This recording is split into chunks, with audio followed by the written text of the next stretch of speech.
They say true character is revealed not in moments of celebration, but in the darkest hours when loyalty is tested and truths come to light. I thought I knew my mother-in-law, Eleanor, after 7 years of marriage to her son. She wasn't perfect. Nobody is. But she had this remarkable ability to present herself as the doting mother, the supportive in-law, the backbone of family gatherings. Her charm and generosity were legendary among their social circle. But there's a razor-thin line between devotion and possession, between love and control, and I was about to discover just how far Eleanor would go to maintain her grip on her son's life, even at the expense of our marriage. Before we continue with my story, tell us where you're tuning in from, and if this resonates with you, make sure you're subscribed, because tomorrow I've saved something extra special that you won't want to miss. It started with the small things, the subtle comments during Sunday dinners, the casual mentions of how James had always preferred things differently than how I did them. Eleanor would rearrange our kitchen cabinets during visits, claiming she was just helping, despite my polite requests to leave things as they were. James grew up with organization, she'd say with that honeyed voice, suggesting I was somehow failing him with my different system. I tried to be understanding. After all, James was her only child after losing her husband when James was just 16. They had relied on each other through grief, through college, through everything before. I came along.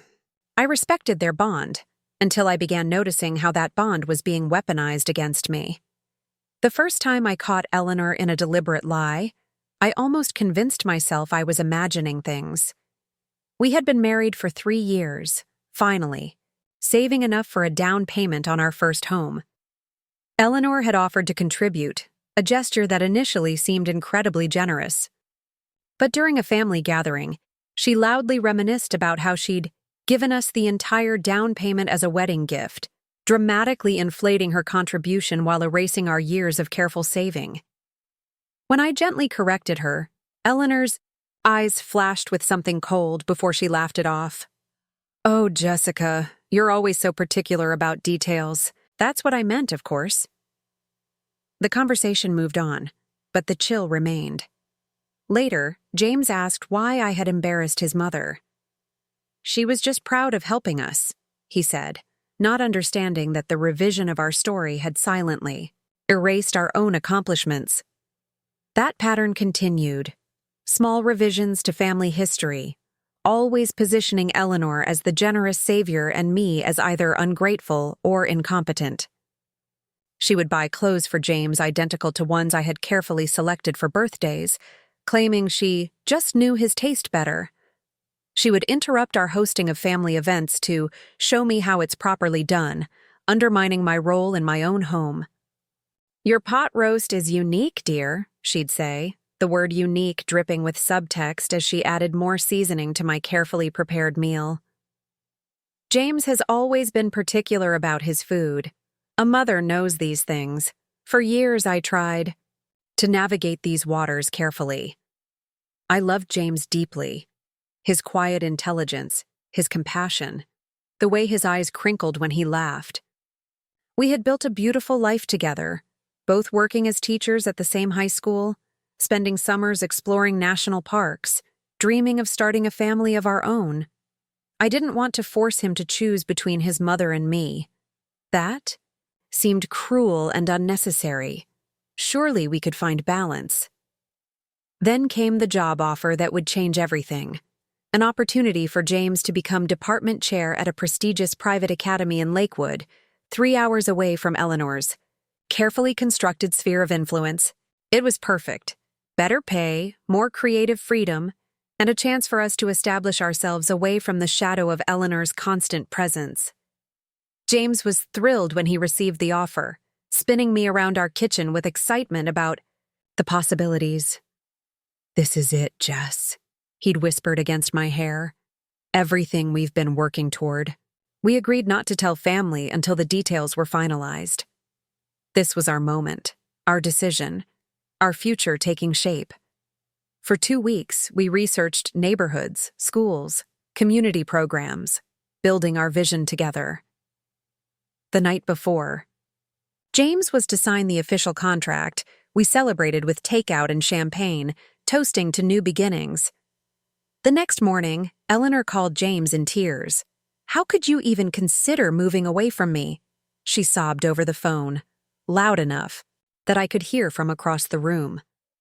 "After everything I've sacrificed for you? And to not even tell me yourself. I had to hear about it from Margaret at church." James looked at me with confusion and accusation. I shook my head vehemently. I hadn't told anyone, especially not Margaret, Eleanor's gossipy friend who somehow always had concerns about me to share with Eleanor. That was the moment I first suspected something more calculated was happening. Eleanor couldn't have known about the job offer through normal channels. Someone had deliberately accessed that information and shared it with her. But how? And why now, on the very day James was meant to sign the contract? Little did I know, this was just the beginning of Eleanor's elaborate campaign to maintain control. A campaign that would eventually expose the true nature of the woman who had smiled to my face for 7 years while methodically working to dismantle my marriage from within. The aftermath of Eleanor's tearful phone call created the first serious rift in our marriage. James postponed signing the contract, insisting we needed to consider his mother's feelings before making such a significant change. What should have been a straightforward decision about our future had transformed into an emotional negotiation with a third party who shouldn't have had decision-making power in our marriage. "She's getting older, Jess," James explained that evening, his face drawn with guilt. "She's been alone since Dad died. I'm all she has." "But how did she even find out?" I pressed, still troubled by the mysterious leak of information. "We didn't tell anyone. Not even my parents know yet." James shrugged, dismissing my concern. "Margaret's son works in administration at Westfield Academy. He probably mentioned it to her, and she told my mom. Small town, you know how it is." The explanation seemed plausible, but something felt off. Eleanor's timing had been too perfect, her emotional response too calculated. I decided to do some digging. The next day, I called the academy and casually asked the receptionist about Margaret's son, claiming I wanted to thank him for his help with James's application. Her confusion was immediate. "I'm sorry, but we don't have anyone with that last name working in our administration," she said. "Are you sure you have the right department?" A cold feeling settled in my stomach. I thanked her and hung up, mind racing. Eleanor had lied. But how had she discovered our plans? More importantly, why lie about her source? I began paying closer attention to Eleanor's coincidental knowledge of our private discussions. 2 weeks later, James and I debated having children over dinner in our kitchen. I expressed hesitation about timing, wanting to establish ourselves in our careers first. James understood, but admitted he was eager to start a family soon. The very next day, Eleanor called James to discuss her strange dream where we had announced a pregnancy to the family. "It felt so real," she said. "I was so happy in the dream, then so disappointed when I woke up. I just hope I live long enough to see my grandchildren." That evening, James brought up children again, this time with more urgency. "Mom's not getting any younger," he said. "She deserves to experience being a grandmother while she's still active and healthy." The pattern continued. Any private conversation, James and I had seemed to trigger an immediate response from Eleanor, always aimed at influencing James toward her preferences. It couldn't be coincidence. Either our house was bugged, or someone was reporting our conversations to her. One Saturday, while James was coaching his school's basketball team, I conducted a thorough sweep of our home. I checked behind picture frames, inside light fixtures, beneath furniture, anywhere someone might have hidden a listening device. I felt ridiculous, like a character in a spy movie, but my instincts screamed that something wasn't right. I found nothing until I picked up the decorative crystal vase Eleanor had given us for Christmas.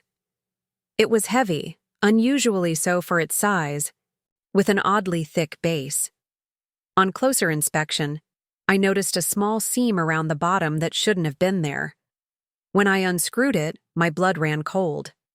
Inside was a small recording device, activated by sound, with enough memory to capture hours of conversation. It could easily be retrieved during Eleanor's weekly visits, the recordings downloaded, and then replaced without our knowledge. My hands trembled as I held the physical evidence of Eleanor's betrayal. This wasn't normal mother-in-law interference. This was calculated invasion of our privacy. She had been deliberately monitoring our private conversations, using what she learned to manipulate James and undermine our relationship. I wanted to confront her immediately, but years of dealing with Eleanor had taught me caution. She was masterful at turning situations around, at making herself the victim. If I accused her without James present, she would simply deny everything and paint me as paranoid, possibly even plant the idea that I was becoming mentally unstable. Instead, I carefully documented my discovery, taking photos of the device from multiple angles. I left it exactly where I found it, knowing its continued presence would provide irrefutable proof of Eleanor's actions. I needed James to see the truth for himself. That evening, when he returned home, exhausted but happy after his team's victory, I struggled with whether to tell him immediately. The weight of my discovery felt crushing, but his smile as he recounted the game's highlights made me hesitate. This revelation would shatter his image of his mother, potentially traumatizing him. Was I ready to be responsible for that pain? I decided to wait for the right moment, to gather more evidence before confronting the situation. That decision would haunt me in the coming weeks as Eleanor's interference escalated to dangerous new levels. The following Tuesday, I received a troubling email from the principal at our school. She wanted to discuss concerns that had been raised about my relationship with a male colleague. Confused and alarmed, I met with her that afternoon, only to discover that someone had reported seeing me in an inappropriate embrace with Mark, the science teacher who happened to be openly gay and one of my closest friends at work. Normally, I wouldn't pay attention to anonymous tips, the principal explained, but this one came with a photo. She showed me a grainy image that, taken out of context, could indeed be misinterpreted. It showed Mark hugging me in the parking lot, a completely innocent moment after I'd helped him through a panic attack following his mother's cancer diagnosis. The angle and quality deliberately obscured Mark's face, just enough to create ambiguity. "This is ridiculous," I explained, providing the actual context. "Mark is gay, and he's my friend." This was a moment of emotional support, nothing more. The principal nodded, clearly relieved. "That's what I assumed, but I had to follow up. Don't worry about it." But I did worry, especially when James mentioned that evening that his mother had called, expressing concern about rumors she'd heard regarding my close friendship with a male colleague. James's casual mention of Eleanor's concerns about Mark felt like a slap across my face. The timing couldn't be coincidental. The photo, the principal's meeting, and now Eleanor planting seeds of doubt in my husband's mind. "What exactly did your mother say?" I asked, trying to keep my voice level as I chopped vegetables for dinner. James leaned against the counter, his expression troubled. "Just that someone from the Teachers Association mentioned seeing you getting pretty close with a colleague in the parking lot. She was worried people might start talking." I set down the knife, turning to face him fully. "And do you believe these mysterious concerns?" "Of course not," he said quickly, too quickly. "I know you would never. I just thought you should know what people might be saying." "Not people," I wanted to correct him. "Your mother." But the recording device hidden in our vase was still my secret, and I wasn't ready to reveal it yet. "It was Mark," I explained calmly. "His mother was just diagnosed with stage 4 pancreatic cancer. He was upset. I comforted him. End of story." Relief visibly washed over James's face. "I figured it was something innocent. I'll let Mom know she doesn't need to worry." but the incident left me deeply unsettled. Eleanor had moved beyond mere eavesdropping into active sabotage. She was now attempting to create doubt about my fidelity, to position me as untrustworthy in James's eyes. The fact that she'd somehow obtained a photograph was particularly disturbing. Was she following me? Had she hired someone to watch me? The next morning, I called my oldest friend Sophia, who happened to be a cybersecurity specialist. Without revealing the full situation, I asked her to check my phone and laptop for any spyware or tracking applications. Her findings confirmed my worst fears. "There's definitely monitoring software on your phone," Sophia said, her voice professional but concerned. "It's designed to be undetectable, forwards your texts, tracks your location, can even remotely activate your microphone and camera. This isn't amateur stuff, Jess. Whoever did this paid good money for it." My stomach twisted. "Can you remove it?" "Already done," she confirmed. "I've also installed protection against future attempts. But Jessica, this is serious. Someone is illegally surveilling you. That's a crime." I thanked her, promising to be careful, but didn't share my suspicions about Eleanor. The situation was deteriorating rapidly, and I needed concrete evidence before making accusations that could permanently damage James's relationship with his mother. That weekend, Eleanor invited us to Sunday dinner as usual. I was reluctant to go, but James insisted it would seem strange if we declined without reason. During the meal, Eleanor was at her most charming, asking about my work with exaggerated interest, serving my favorite dessert, even complimenting my earrings, a pair she had previously criticized as flashy.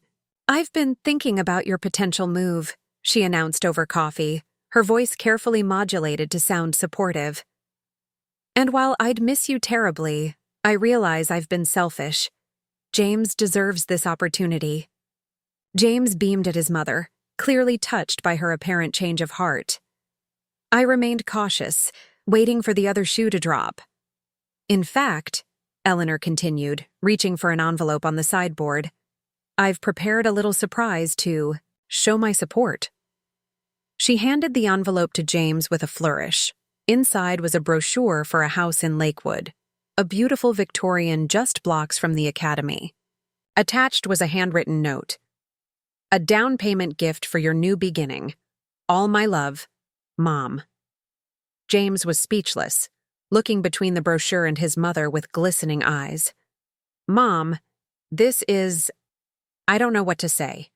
Eleanor smiled, benevolently. "You don't need to say anything. I want you to be happy." I studied the brochure, noting the house's size and location. It was perfect, too perfect, and conveniently only 3 blocks from a newly built senior living community, which Eleanor had circled on the included map. "This is incredibly generous," I said carefully. "The house looks beautiful." "It needs some updating," Eleanor replied, her eyes fixed on James.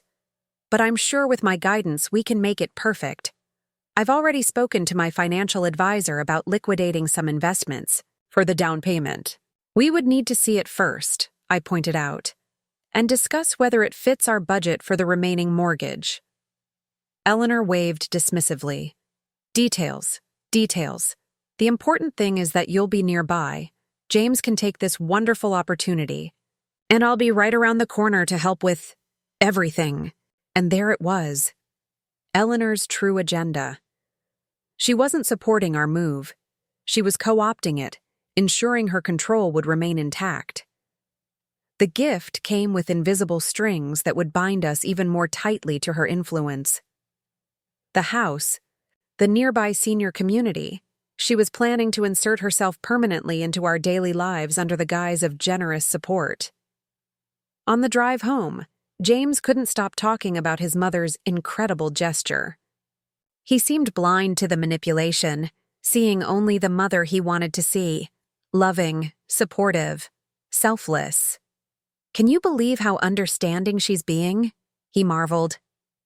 After her initial reaction, I was worried she'd never come around. I chose my words carefully.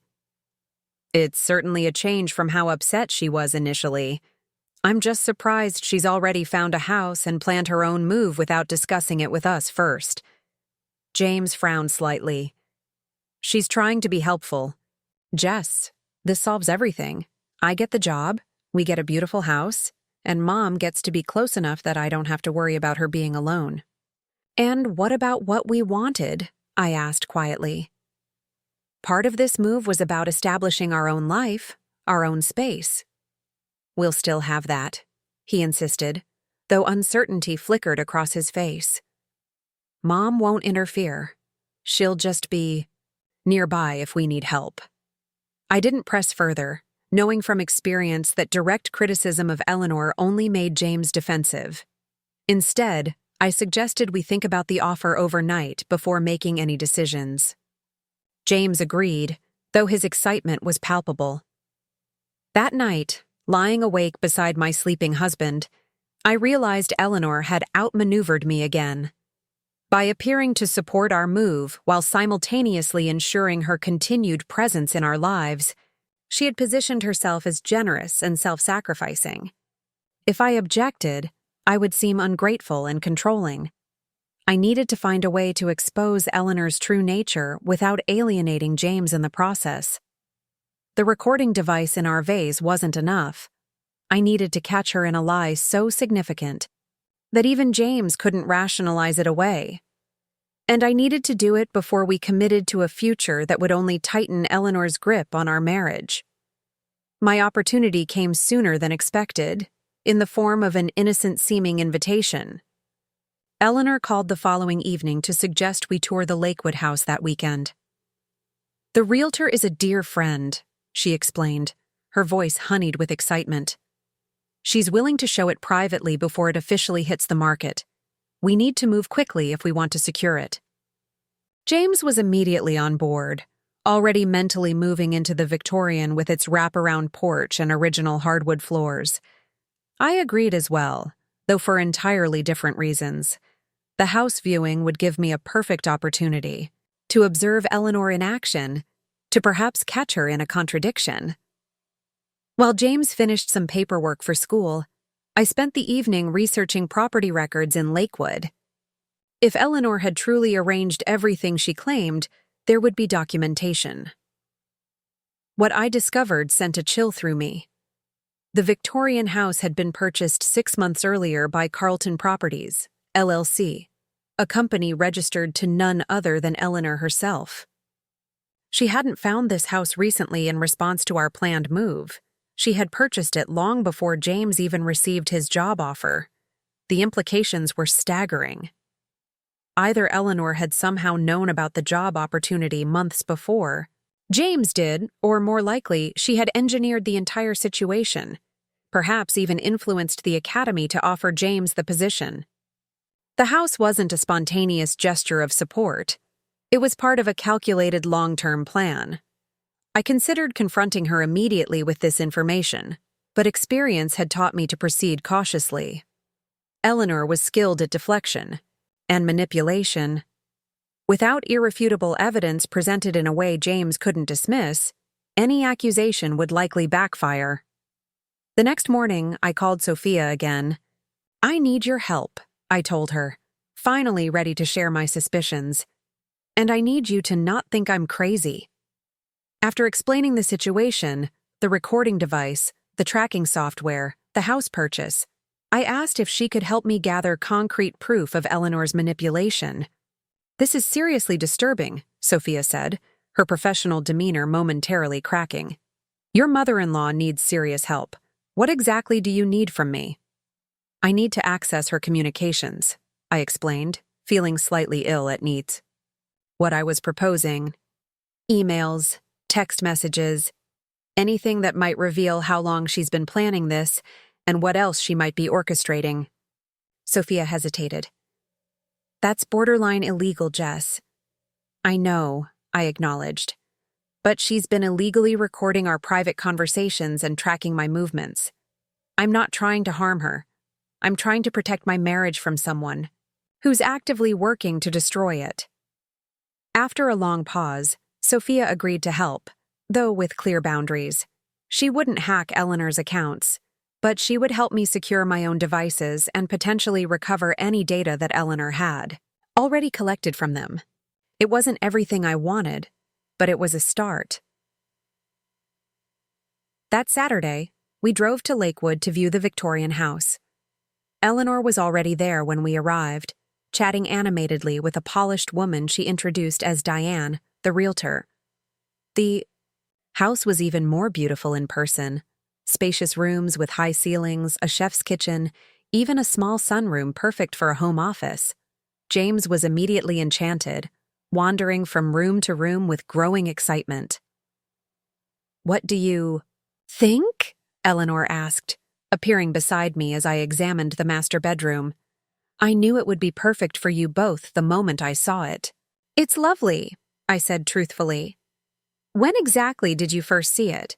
Eleanor waved vaguely. "Oh, just recently. Diane called me about it last week, knowing I was looking for something special for you two." A direct lie. I maintained my neutral expression while mentally noting the contradiction with the property records I'd found. "Such a coincidence that it's so close to Morningside Seniors Community," I commented casually. "The one you circled on the map." "Yes, isn't that fortunate?" she replied, not missing a beat. When I realized how close it was, it just seemed meant to be. Not that I'm planning to move immediately, of course, but eventually it would be so convenient for everyone. More lies. According to my research, she had already placed a deposit on a unit at Morningside, scheduled to be ready for occupancy next month. As we continued through the house, I carefully steered our conversation toward specifics.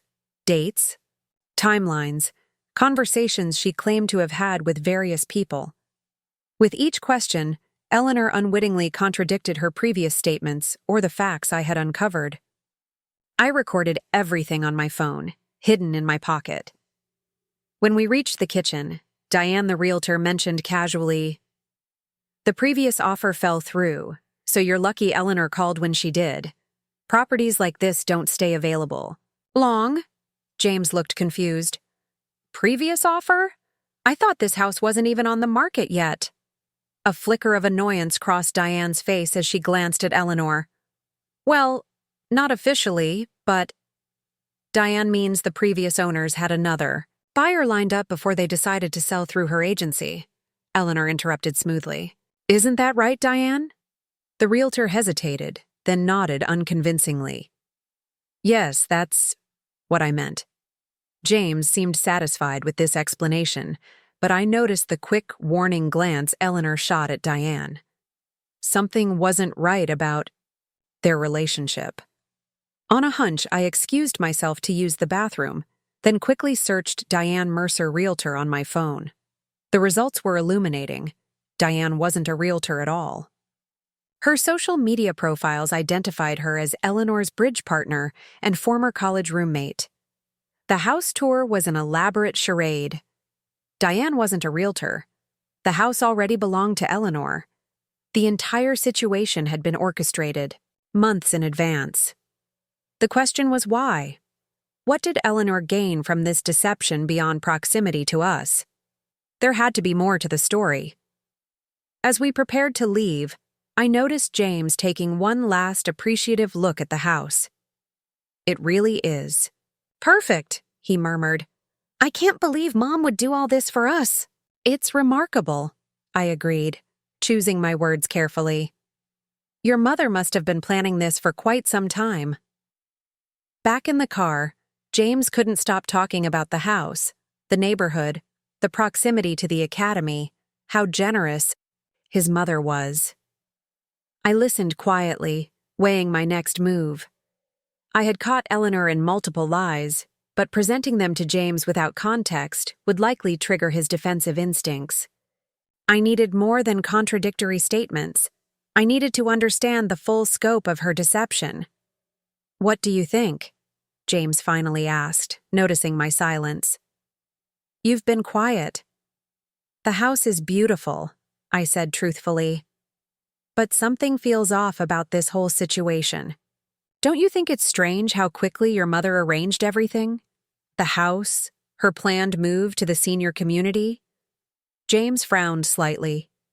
She's just being efficient. Mom's always been good at organizing things.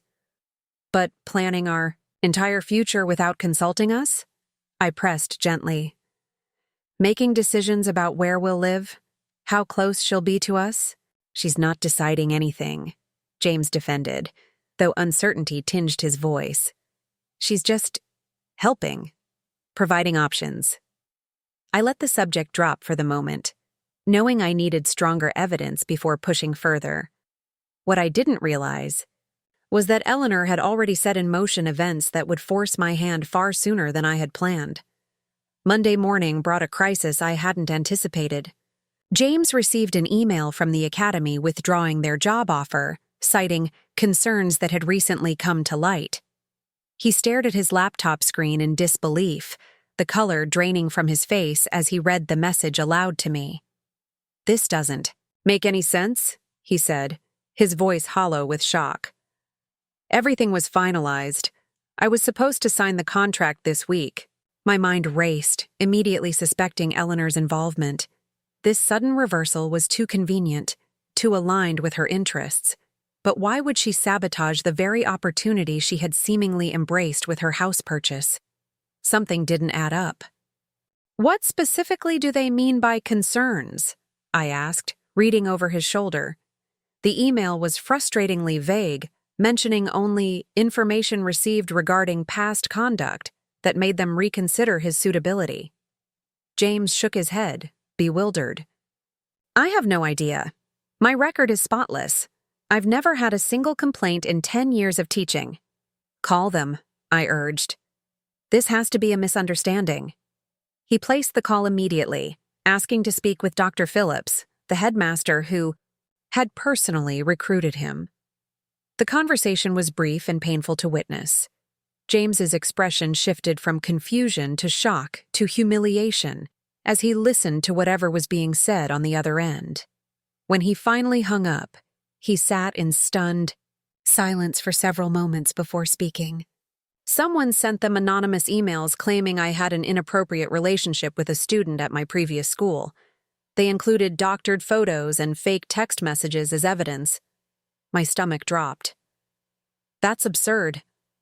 Who would do something like that? Dr. Phillips said they normally wouldn't give credence to anonymous allegations, but the materials seemed convincing enough that they couldn't ignore them. They've already offered the position to someone else. His voice cracked slightly. 15 years of building my reputation, gone overnight. I wrapped my arms around him, feeling his body tremble with a mixture of rage and devastation. "We'll fight this, James. These are malicious lies. We can prove they're false." He nodded slowly, but the defeat in his eyes broke my heart. "Even if we clear my name, the position is gone. And mud sticks, Jess. Everyone knows that. Every school that Googles me from now on will find this shadow hanging over me." As I held him, my mind pieced together the puzzle. Eleanor had never actually supported the move. The house purchase, the apparent change of heart, it had all been theater, a performance designed to make her appear supportive while she worked behind the scenes to ensure we'd never leave. By destroying James's opportunity so thoroughly, she guaranteed we'd stay put, dependent on her in the aftermath of this professional catastrophe. The cruelty of it staggered me. Her own son. She had deliberately devastated his career, his reputation, his sense of self-worth, all to maintain her control over our lives. I fought to contain my rage, knowing James needed support, not my unproven theories about his mother. But later that evening, after he had fallen into an exhausted sleep, I called Sophia again. "I need everything you can find now," I said without preamble. "Eleanor has crossed a line that cannot be uncrossed." Sophia didn't argue this time. "Tell me what happened." After explaining the situation, I laid out what I needed. Evidence connecting Eleanor to the anonymous emails, proof she had engineered this entire disaster. Sophia promised to do what she could, but warned me it might not be possible to trace the source definitively. Whoever did this probably used anonymous email services, Maybe even public computers, she cautioned. It might not leave a trail back to her. There has to be something, I insisted. Eleanor isn't a technical genius. She must have slipped up somewhere. While waiting for Sophia to work her magic, I implemented my own investigation. First, I retrieved the recording device from the vase, replacing it with an identical-looking but non-functional decoy. Then, I carefully examined the actual device, finding it was a simple voice-activated recorder that stored files locally rather than transmitting them. Eleanor would need to physically retrieve it to access the recordings. Next, I reviewed the photographs I'd taken of Eleanor's contradictory statements about the house, organizing them chronologically to reveal the pattern of deliberate deception. I researched Carlton Properties, LLC, finding documentation that Eleanor had established the company specifically to purchase the Lakewood house 6 months earlier. Most damning of all was the timeline. The Academy had approached James about the position 4 months ago. Eleanor had purchased the house 2 months before that. She couldn't have known about the job opportunity in advance unless she had somehow orchestrated it herself or always planned to sabotage it. The following morning, Eleanor called James, her voice dripping with rehearsed concern. "Darling, I just heard the most disturbing rumor about your position at Westfield Academy falling through. Is there any truth to it?" James confirmed the situation, his voice flat with lingering shock. Eleanor's response was a masterclass in manipulation, expressing outrage on his behalf, offering unconditional support, suggesting that perhaps this was a blessing in disguise, since moving would have been so disruptive. "You know you always have a home with me," she added, the implicit dependency in her offer turning my stomach. "And I'm sure your current school will be thrilled to keep you on." After the call ended, James seemed marginally comforted. "At least Mom's being supportive," he said with a weak smile. "She offered to help us financially until this gets sorted out." I bit my tongue, knowing this wasn't the moment to share my suspicions. Without concrete proof, accusing Eleanor would only drive a wedge between James and me when he most needed unity. That afternoon, Sophia called with an unexpected breakthrough. "You're not going to believe this," she said, excitement evident in her voice. Eleanor used her home computer to create the fake texts and doctor the photos. She's not nearly as tech-savvy as she thinks. She searched for how to fake text messages and photo editing to put person in compromising position. The searches are all there in her browser history. My pulse quickened. "How do you know this? Remember that spyware on your phone? It was linked to an account that received all your data. I traced it back to the source, Eleanor's home network. She wasn't careful about separating her surveillance activities from her personal browsing."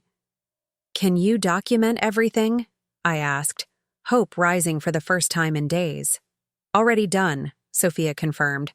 "I've captured screenshots of everything. It's not technically admissible in court since I didn't obtain it legally, but it's absolutely conclusive proof for James.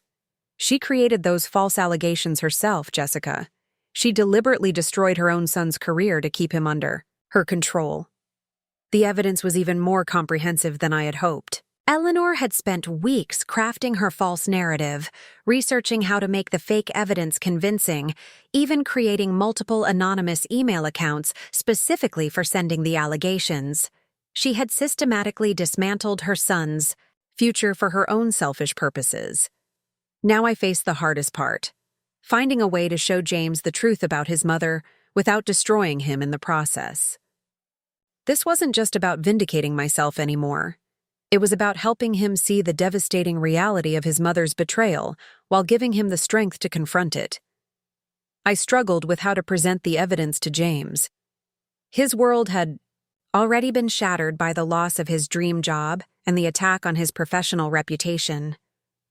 Learning that his own mother had engineered this devastation would be another seismic blow. Yet keeping the truth from him would only allow Eleanor's manipulation to continue unchecked. That evening, I found James in our home office, methodically drafting a formal response to the Academy's allegations.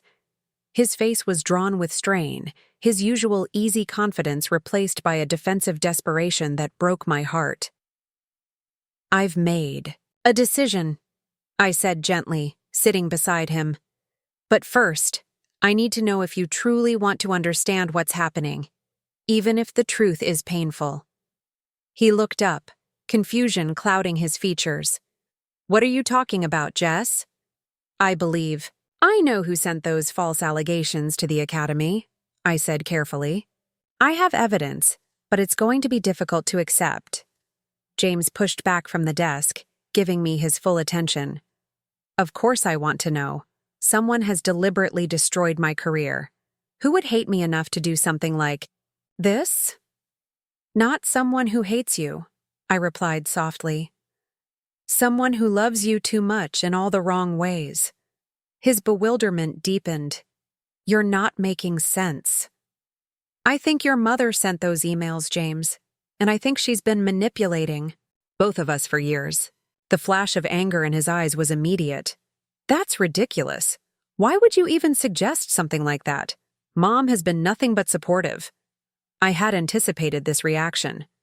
"I know how it sounds. That's why I've been gathering evidence before bringing this to you. Will you at least look at what I've found before dismissing it?" His jaw tightened, but after a moment he nodded stiffly. "Fine. Show me this supposed evidence." I connected my laptop to our larger monitor and opened the folder Sophia had prepared. First, I showed him the recording device I'd found in the vase, explaining how Eleanor had been monitoring our private conversations. His disbelief was evident, but he didn't interrupt as I played back samples of our own discussions that had been captured on the device. "This could have been placed by anyone," he objected, though uncertainty had begun to creep into his voice.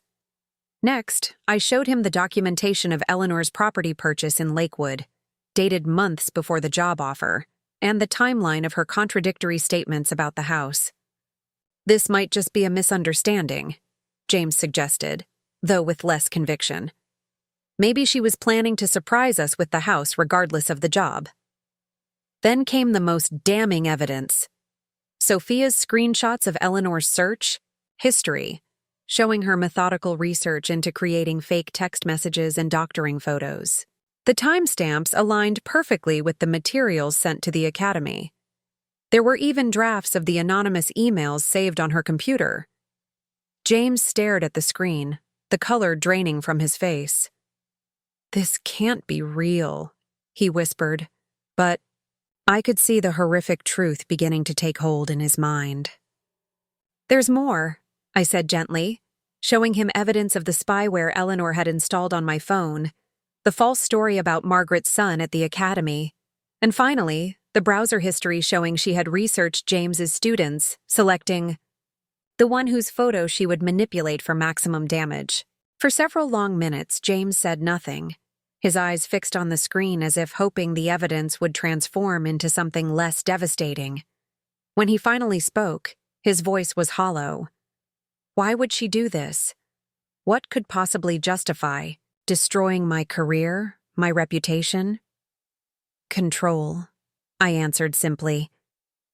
"She couldn't bear the thought of you moving away, making decisions independently of her influence. This way, she keeps you close, possibly even financially dependent on her." James stood abruptly, pacing the small office like a caged animal. "I need to confront her. She needs to fix this, to tell the academy the truth." I placed a restraining hand on his arm. "We need to be strategic, James. Eleanor is remarkably skilled at manipulation. If we confront her impulsively, she'll likely deny everything and find a way to turn this against us." "So, what do you suggest?" he asked, frustration and betrayal vibrating in his voice. "I think we need to create a situation where she can't deny or deflect, where the evidence is presented in a way that makes her lies impossible to maintain." The beginnings of a plan were forming in my mind. "And I think we need witnesses, people she respects and whose opinion matters to her." James considered this, his analytical mind engaging despite his emotional turmoil. "The family dinner on Sunday. Everyone will be there. Uncle Robert, Aunt Helen, my cousins. Mom always cares what they think of her. I nodded. That could work. But we need to be careful about how we present the evidence. It can't be just your word against hers. What if we could get her to admit it? James suggested, a spark of his old determination returning. If we recorded her confession somehow. That's exactly what I was thinking, I agreed. But she'll be on guard if you suddenly start questioning her about the allegations. We need to approach this from an angle she won't expect. We spent the next hour developing our strategy. James would meet Eleanor for lunch the following day, ostensibly seeking her advice about how to rebuild his career after this setback. During their conversation, he would casually mention that the academy had sophisticated IT security that could potentially trace the source of the anonymous emails. The goal wasn't to accuse her, but to plant the seed of concern that her actions might be discovered independently. Meanwhile, I would continue building our case, organizing the evidence in a clear, irrefutable presentation. We would prepare copies for each family member who would be present at Sunday's dinner. If all went according to plan, Eleanor would walk into a situation where her years of manipulation would be exposed not just to us, but to her entire family. As we finalized our approach, James grew quiet again, the weight of his mother's betrayal settling heavily on his shoulders. I still can't believe she would do this, he said softly. Her own son. How could she think this was an expression of love? I wrapped my arms around him, feeling the slight tremor in his body. It's not love, James. It's possession. There's a difference. He nodded against my shoulder. All these years, I thought she was just overprotective because of losing Dad. I made excuses for her behavior, rationalized her interference. I never imagined she would actively try to harm me to maintain her control. People who truly love us want us to thrive independently, I said gently. They celebrate our growth, our opportunities, our happiness, even when it changes the nature of our relationship with them. James pulled back slightly, meeting my eyes with newfound clarity. Like you do? For the first time in days, I felt a glimmer of hope. Whatever happened with Eleanor, this crisis had opened James's eyes to the stark difference between healthy love and toxic control. That recognition alone was a victory, though the battle ahead would surely test us both to our limits. The lunch meeting between James and Eleanor went exactly as we had hoped. James played his role perfectly, appearing defeated and seeking his mother's guidance while casually mentioning the Academy's IT security protocols. According to James, Eleanor's composure briefly faltered at this information, a flash of alarm crossing her face before she smoothly changed the subject. She suggested I consider a complete career change, James reported afterward, his voice tight with controlled anger. Said teaching might not be my true calling after all. Then she mentioned her friend's real estate company has an opening in their administration department. Conveniently keeping you close and dependent, I noted, fitting this new manipulation attempt into the pattern we'd established. She even offered to cover our mortgage for a few months while I sorted things out, James continued, disgust evident in his tone. The whole time I kept thinking about those searches on her computer, how she methodically researched ways to destroy my reputation, to sabotage everything I've worked for. We spent the next 2 days meticulously preparing for Sunday's confrontation. Sophia helped us create a digital presentation of the evidence, organizing it chronologically to show the escalating pattern of Eleanor's interference. We made individual folders for each family member who would be present, containing printed copies of the most damning evidence. Are you sure you want to do this publicly? I asked James as we finalized our preparations on Saturday night. We could confront her privately first. He shook his head firmly. I know my mother. In private, she'll deny everything, twist the narrative, make us doubt ourselves. She needs to face the consequences of her actions with witnesses she can't manipulate. And frankly, the family deserves to know who she really is. Sunday arrived with a sense of grim inevitability. We drove to Eleanor's house in tense silence, a laptop and folders of evidence in my bag. James had barely slept, the dark circles under his eyes testament to the emotional toll of his mother's betrayal. I squeezed his hand as we pulled into the driveway. "Remember, we stick to the facts," I said softly. "No accusations without evidence to back them up." Eleanor greeted us at the door with her usual calculated warmth, hugging James too tightly while giving me the perfunctory air kiss. That had become our standard greeting. The house was already filled with family, Uncle Robert and Aunt Helen in the living room, cousins Michael and Sarah setting the dining table, Eleanor's sister Patricia arranging flowers in the center of the table. "James, sweetheart, you look tired," Eleanor fussed, loud enough for everyone to hear. "Jessica, you should make sure he's getting enough rest. This whole academy situation has been so stressful for him." I felt James stiffen beside me at her performance, but he maintained his composure. "We're managing, Mom. Let's just enjoy the family lunch." The first hour passed in excruciating normality. Eleanor held court, as usual, directing conversation, serving food, playing the role of the devoted matriarch with practiced perfection. Beneath the surface, however, I noticed new details. How she subtly undermined James's independence with every interaction. How she positioned herself as his savior in the wake of his professional crisis. How she isolated me from family conversations. "Eleanor, tells us you've had some trouble with that new job, James," Uncle Robert said as we finished the main course. "Terrible business, these anonymous allegations. No substance to them, of course, but mudsticks."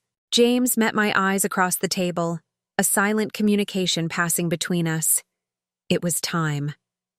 "Actually, Uncle Robert, that's something I'd like to discuss with everyone," James said, his voice steady despite the tension radiating from him.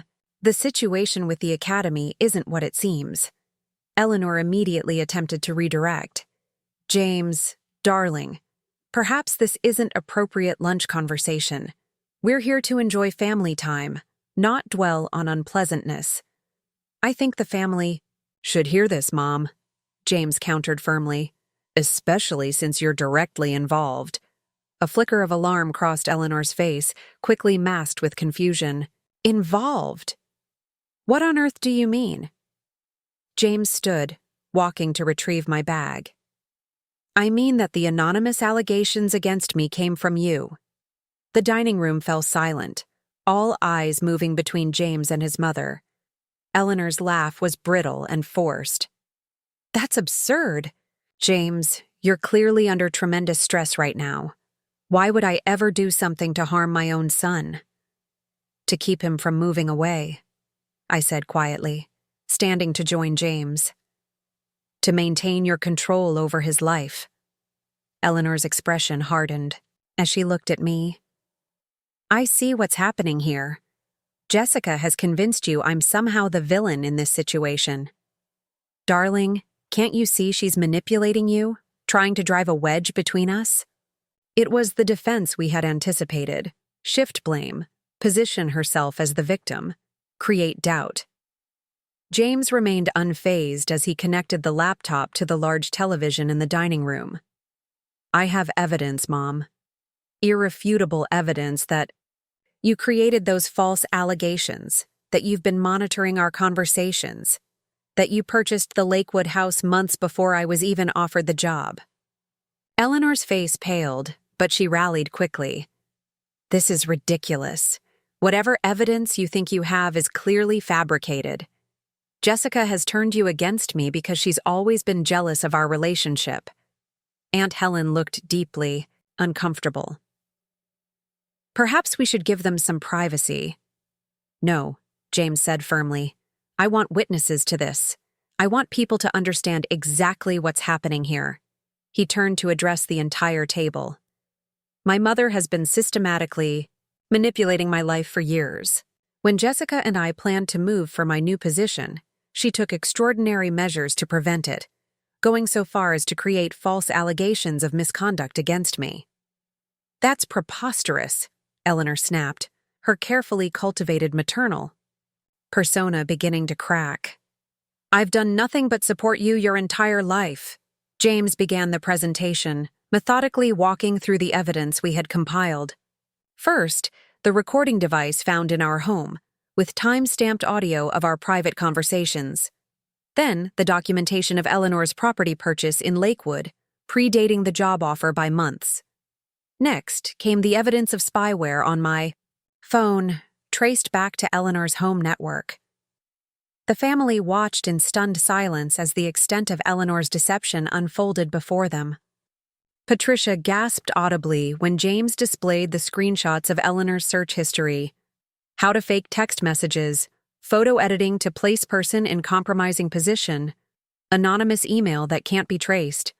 Most damning of all were the draft emails recovered from Eleanor's computer, word-for-word matches to the anonymous allegations sent to the academy. There was even a folder of photos of James with his students, several marked with notes about which ones could be most convincingly manipulated. As the presentation concluded, the dining room remained deathly silent.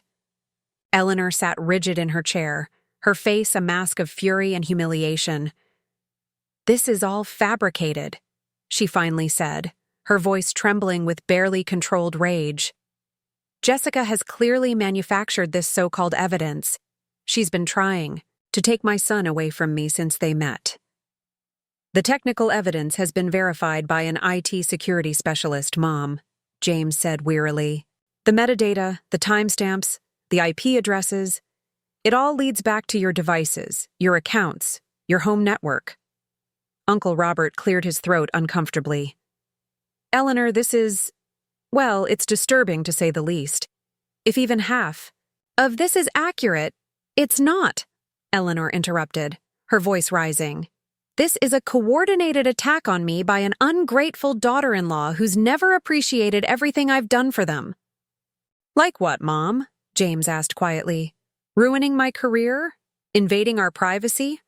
Lying about contributing to our house down payment? Which of these things should we be grateful for?"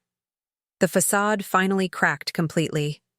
Eleanor stood abruptly, her chair scraping harshly against the floor. "You wouldn't have anything without me. That job, that house, even your precious marriage, none of it would exist if I hadn't guided you every step of the way."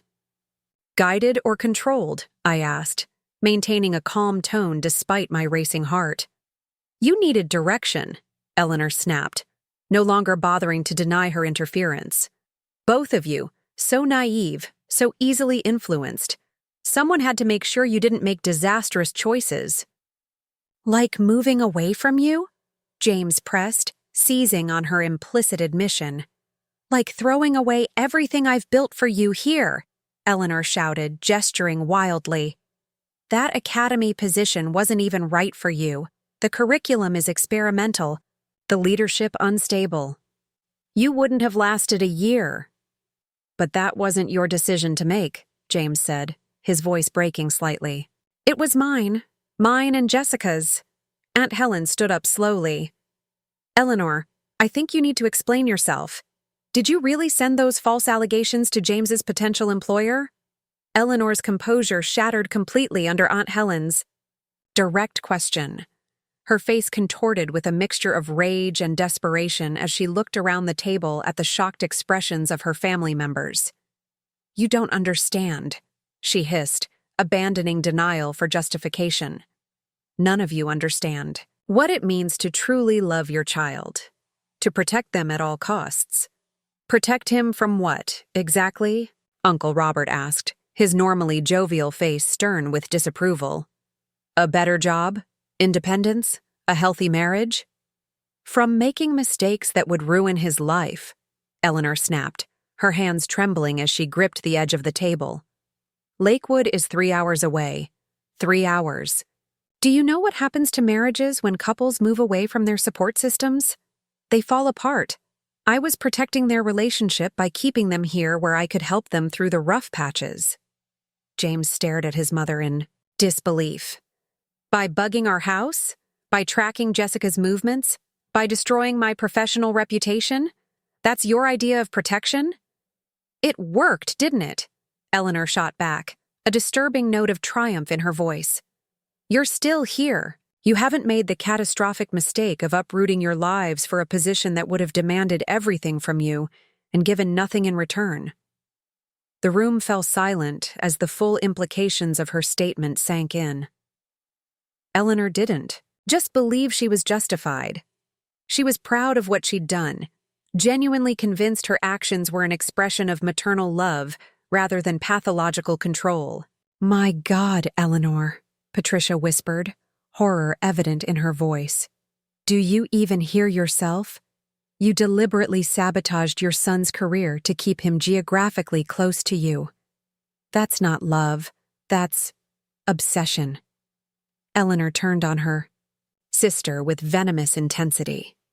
"Easy for you to say, with your children scattered across the country, calling only on holidays, forgetting your birthday. Is that what you want for me, Patricia? To end up alone and forgotten while my only son builds a life I'm not allowed to be part of?" "This isn't about being part of James's life," I interjected quietly. "It's about controlling it. There's a fundamental difference." "Stay out of this," Eleanor snarled, her refined veneer completely gone now. "You've never understood our bond. You've been trying to sever it from the beginning, filling his head with ideas about boundaries and independence." James moved to stand beside me, his hand finding mine in a gesture of solidarity that didn't go unnoticed by his mother. Her eyes narrowed at our joined hands. "There it is," she said bitterly, "choosing her over your own mother. After everything I've sacrificed for you." "This isn't about choosing sides," James responded, his voice remarkably steady despite the emotional maelstrom. "This is about recognizing unhealthy behavior and setting appropriate boundaries. What you've done goes beyond overprotective parenting. Mom, you've actively sabotaged my career, invaded our privacy, and tried to undermine my marriage." Eleanor's laugh was harsh and brittle. "Your marriage? Do you think Jessica would stay if you lost everything? If you weren't the successful, respected teacher with the beautiful home and promising future? She's with you because I helped create the man you are today." The cruel accusation hung in the air. I felt James's hand tighten around mine. But before he could respond, an unexpected voice cut through the tension. "That's enough, Eleanor." Aunt Helen, normally the peacemaker who avoided confrontation at all costs, stood with uncharacteristic authority.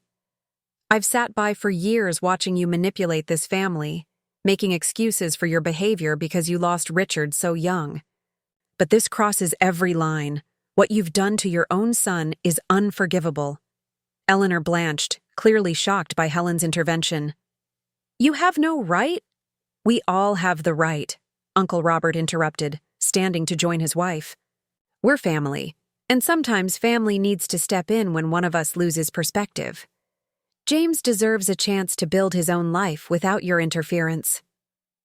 "And what about my life?" Eleanor demanded, tears of frustration welling in her eyes. "Am I supposed to just sit alone in this house while my only child abandons me?" "No one's abandoning you, Mom," James said tiredly. "But I can't keep sacrificing my future to soothe your fears of being alone. It's not healthy for either of us. We came here today because we want the family to understand what's been happening," I added, keeping my voice gentle but firm. "But also because we need witnesses to this conversation to hold everyone accountable going forward." Eleanor looked around the table, perhaps hoping to find an ally among the stunned faces of her relatives. Finding none, her expression hardened into something cold and unfamiliar. "So this is a tribunal," she said flatly. "You've all made up your minds based on circumstantial evidence and manipulation from my daughter-in-law." "The evidence isn't circumstantial," Michael, Eleanor's tech-savvy nephew, spoke up for the first time. He had been examining the printed materials with growing concern. "These timestamps, server logs, and device identifiers are definitive proof. I work in IT security, Aunt Eleanor. This isn't fabricated or circumstantial. This is forensic evidence of deliberate actions taken from your accounts, on your devices." Eleanor's face flushed with mortification. Having her actions clinically dissected by her nephew, seemed to pierce her defensive armor in a way our accusations hadn't. "What happens now?" Sarah asked quietly, looking between James and Eleanor with evident distress. "Where does the family go from here?" James took a deep breath, his expression resolute but pained. "I need time and space to process this betrayal, and Mom needs professional help to understand why she felt these actions were necessary or justified." "How dare you suggest I need psychiatric help?" Eleanor sputtered, outrage overtaking embarrassment. "This is the thanks I get for devoting my life to you? For sacrificing everything to give you opportunities? For trying to protect your marriage when you were too blind to see the risks?" "My marriage doesn't need your protection," James stated, firmly. "Jessica and I are partners. We make decisions together, we face challenges together, and we support each other's growth and opportunities. That's what healthy love looks like." The contrast between our relationship and Eleanor's possessive control hung in the air, impossible to ignore. Even Eleanor seemed momentarily lost for words, confronted with the fundamental difference between her manipulation and genuine support. "We should go," I suggested gently to James, sensing that continuing the confrontation would only lead to more pain without resolution. "We've said what we came to say." James nodded, visibly exhausted by the emotional toll of the confrontation. "We're leaving now, Mom. The family has all the information. What happens next is up to you. You can continue to deny and justify your actions, or you can take responsibility and seek help to build a healthier relationship moving forward." As we gathered our materials, Eleanor remained frozen in her chair, rage and humiliation warring on her face. The family watched in uncomfortable silence, the traditional Sunday lunch irrevocably transformed into a watershed moment none of them had anticipated. At the door, Aunt Helen embraced James tightly. "You did the right thing," she whispered. "It couldn't have been easy, but it was necessary." Patricia approached me as James said his goodbyes to the others. "I've suspected something wasn't right for years," she admitted quietly. "The way Eleanor talked about you, the way she inserted herself into every aspect of your lives. I should have said something sooner." "You couldn't have known the extent of it," I assured her, though part of me wondered how different things might have been if someone in the family had recognized and challenged Eleanor's behavior earlier. The drive home from Eleanor's house passed in weighted silence, both of us processing the seismic confrontation we'd just experienced. James stared out the window, his profile etched with exhaustion and grief. I kept my eyes on the road, giving him the space to absorb everything that had transpired. It wasn't until we were home, sitting together on our living room couch with cups of tea neither of us was drinking, that James finally spoke. "I always knew she was overprotective," he said quietly, his voice rough with emotion. "I told myself it was because of losing Dad, that she just needed reassurance I was safe and secure. I never imagined she would actively sabotage me to maintain control." I reached for his hand, threading my fingers through his. "No one expects that level of betrayal from a parent. You trusted her because that's what children are supposed to be able to do."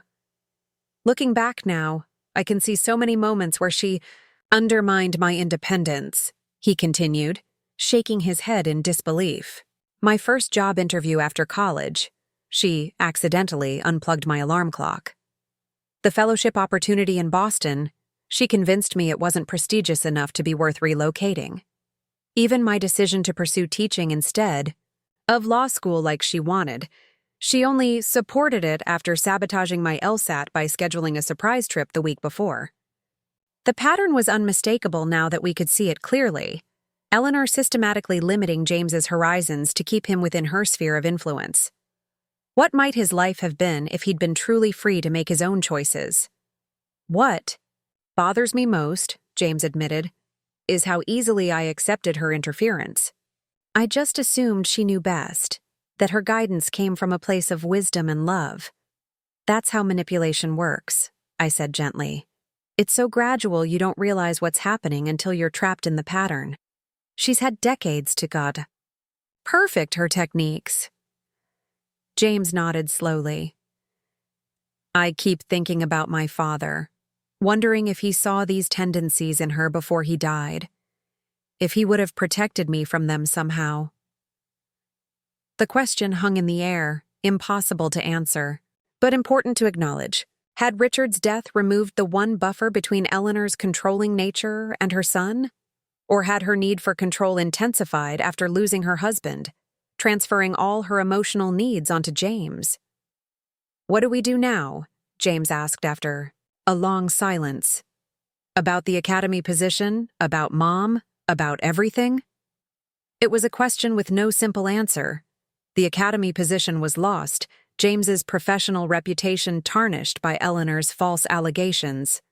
While we could potentially clear his name with the evidence we'd gathered, the damage had been done. Schools are understandably wary of even unfounded scandals. First, we need to address the immediate professional issue, I suggested, focusing on the most concrete problem. We should consult with an attorney about sending a formal retraction to the academy, with evidence that the allegations were fabricated. It might not get you the position back, but it would clear your name. James nodded in agreement. And what about Mom? Do we just cut her out of our lives completely? The pain in his voice was palpable.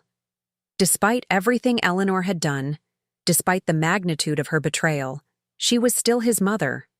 The woman who had raised him, who had shaped his understanding of the world. Severing that bond, even when necessary, would leave a wound that might never fully heal. I think we need firm boundaries, I said carefully. No contact until she acknowledges what she's done and agrees to seek professional help. Even then, any relationship moving forward would need to be carefully structured, with clear limits on her involvement in our decisions. She'll never agree to that, James said with resignation. You saw her today. She genuinely believes she was justified in everything she did. In her mind, she's the victim here, not me. Then that's her choice, I replied, squeezing his hand. We can't force her to recognize the harm she's caused. We can only protect ourselves from further manipulation. The reality of potentially permanent estrangement from his mother settled over James like a physical weight. I watched as he struggled. With grief, anger, and lingering threads of guilt, the complicated emotions of a child forced to recognize a parent's fundamental failure. What about the move? He asked abruptly. The job is gone, but maybe we should consider relocating anyway. A fresh start somewhere beyond her influence. The suggestion surprised me. Are you sure? Finding new teaching positions mid-year would be challenging. I'm not talking about immediately, he clarified, but maybe for next school year. We could start looking now, cast a wider net geographically. After today, I don't think I can stay in this town, constantly looking over my shoulder, wondering what she might do next. His words resonated with my own unspoken thoughts. Eleanor's campaign against us had been comprehensive and calculated. Even with the family now aware of her actions, there was no guarantee she wouldn't find new, subtler ways to interfere. I think that's worth considering, I agreed. Not running away, but making a positive choice for our future. A notification. Sound from James's phone interrupted our conversation. He glanced at the screen, his expression darkening. It's from Uncle Robert. Mom is apparently having some kind of breakdown. She's threatening to call the police and report that we stole documents from her home. I sighed, unsurprised by this escalation. Classic Darvo: deny, attack, reverse. Victim and offender. When confronted with evidence of her wrongdoing, she's positioning herself as the victim. Uncle Robert says he and Aunt Helen are handling it. James continued, reading the message. They've convinced her that involving the police would only result in her own actions being investigated. Apparently, Patricia is staying with her tonight to make sure she doesn't do anything rash. The following days brought a flurry of activity as we implemented our protection plan. Our attorney sent a formal letter to Westfield Academy, explaining the situation and providing evidence that the allegations against James were fabricated.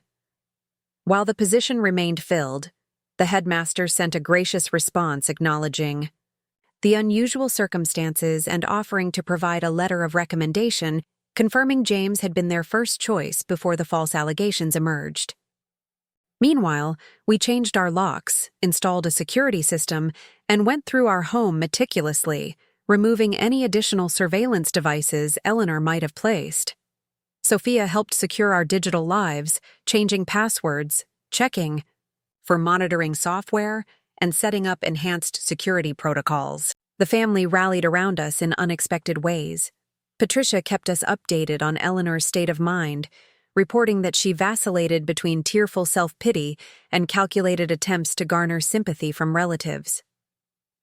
Uncle Robert and Aunt Helen offered to serve as intermediaries for any necessary communication with Eleanor, sparing us direct contact during this volatile period.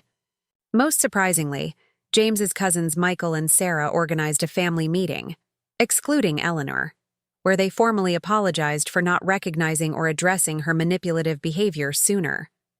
"We all saw glimpses of it," Michael admitted. "But it was easier to look away, to tell ourselves it was just Eleanor being Eleanor. We failed you both by normalizing her behavior." A week after the confrontation, we received the inevitable communication from Eleanor. An email sent to the entire family with James and me in the CC line rather than addressed to us directly. "I have spent considerable time reflecting on recent events," she wrote, her words carefully crafted for maximum impact with her audience. "While I maintain that my actions were motivated solely by maternal concern, I recognize that my approach may have seemed excessive to those who don't understand the unique bond between a mother and her only child. If James and Jessica feel I have overstepped boundaries, I am willing to discuss appropriate parameters for my involvement in their lives moving forward." The non-apology contained no acknowledgement of wrongdoing, no recognition of the harm she had caused, and no commitment to change. Instead, it positioned her as reasonable and conciliatory, while implying that our concerns were merely perceptual problems rather than responses to her actual behavior. "She hasn't learned anything," James observed sadly as we read the message together. "This is just another manipulation tactic, designed to make her appear reasonable to the family while making us seem unforgiving if we don't immediately welcome her back into our lives."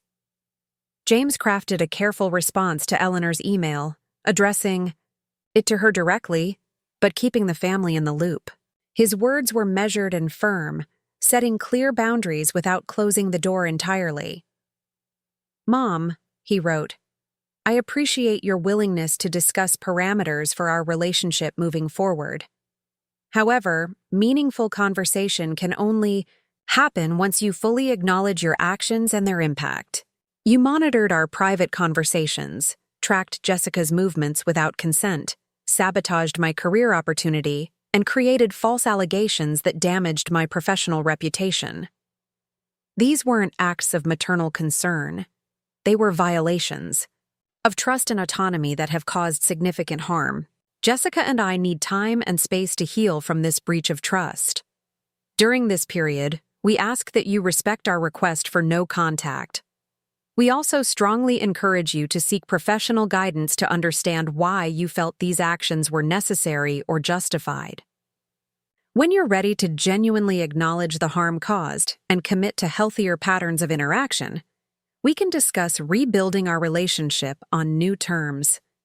He signed it simply, James, omitting the usual love that had automatically preceded his name in communications with his mother throughout his life. It was a small but significant shift, marking the transformation in how he now viewed their relationship. The response from Eleanor came swiftly and predictably. Rather than replying to both of us or the entire family, she sent a private message, to James alone, a calculated attempt to isolate him from my influence and the family's scrutiny. "Darling," her message began, "I'm deeply hurt that you would suggest I need psychiatric help for simply trying to protect my only child. Everything I've ever done has been out of love for you. Jessica has clearly poisoned your perception of our relationship, turning normal maternal concern into something sinister. This isn't the James I raised, the kind, understanding son who appreciated his mother's guidance. Please call me when you're alone so we can discuss this privately, without outside interference. James showed me the message immediately, his expression grim but resolute. She's still trying to manipulate the narrative, to drive a wedge between us. And notice how she completely ignores everything I said about her actual actions. It's textbook emotional manipulation, I agreed. Dismissing legitimate concerns, attempting to isolate you, refusing accountability, and implying I'm controlling you rather than her. James didn't respond to Eleanor's message. Instead, he forwarded it to Uncle Robert and Aunt Helen with a brief note explaining that this private attempt at manipulation further demonstrated why boundaries were necessary.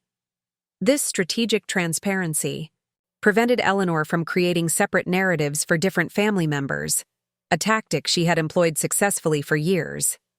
Over the next few weeks, we focused on rebuilding our lives and planning for the future. James applied for teaching positions at schools across the country for the following academic year, casting a wide geographical net. I explored transferring my teaching credentials to other states, researching requirements and timelines. The IK process was therapeutic, redirecting our energy toward positive change rather than dwelling on Eleanor's betrayal. 3 weeks after the confrontation, an unexpected opportunity arose. Dr. Phillips from Westfield Academy called James directly, explaining that their new hire had unexpectedly backed out due to family circumstances. The board and I have discussed your situation at length, he explained. Given the evidence your attorney provided proving the allegations were fabricated, we would like to reinstate our original offer if you're still interested. The timing felt almost miraculous. After a lengthy discussion weighing pros and cons, James decided to accept the position. Lakewood was far enough from Eleanor to provide necessary distance, yet close enough that relationships with supportive family members could be maintained. Are you sure? I asked as he prepared to call Dr. Phillips back. After everything that's happened, returning to the original plan feels almost like letting her define our choices in some way. James considered this thoughtfully. I see your point, but I still want this job. It's a fantastic opportunity professionally, and Lakewood is a beautiful community. If we reject it solely because it was part of Mom's manipulation, aren't we still letting her influence our decisions? I'd rather make this choice based on what's best for us, regardless of her schemes. His perspective made sense. We couldn't live our lives in reaction to Eleanor's machinations, whether accepting or rejecting opportunities based on her involvement. True independence meant making decisions based solely on our own values and goals.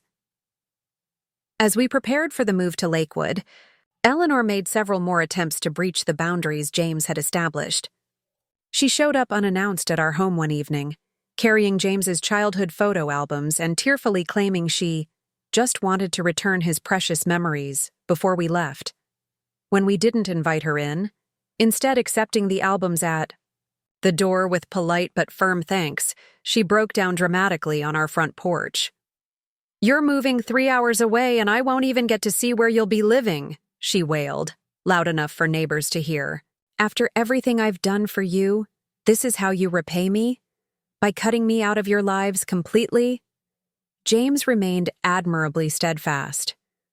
"Mom, this isn't a public discussion. We've explained our position clearly in writing.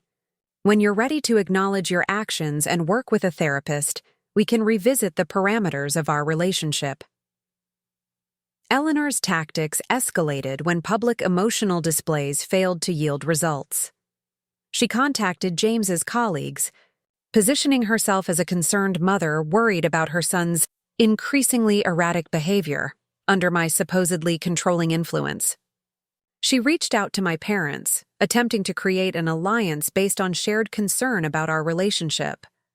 She even filed a complaint with our school district, alleging unspecified professional misconduct that necessitated investigation. None of these strategies worked as she had intended.